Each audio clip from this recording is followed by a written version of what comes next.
2 வருஷம் 2 வருஷம் ஜெயில இருந்தேன்.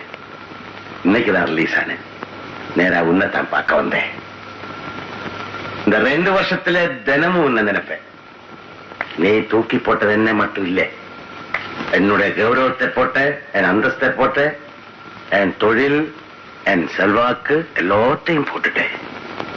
கவலைப்படாத, நான் இப்போ உன்னை பழிவாங்க இங்க வரல. எனக்கு நீ வேணும். ஏசி பன்னீர்செல்வமா வேணும். இல்ல, நான் திரும்பவும் போலீஸ்ல சேர மாட்டேன். நீங்க பயப்பட வேண்டாம். நீ திரும்பவும் போலீஸ்ல சேரணும், யூனிஃபார்ம் போடணும், போட்டு என்னை எதிர்த்து நிக்கணும். அப்ப பார்க்கலாம். வெளியே போக வழி அந்த பக்கம் இருக்கு. உங்களுக்காக காத்துட்டு இருப்பேன் ஏசி சார். நான் காத்துட்டு இருப்பேன்.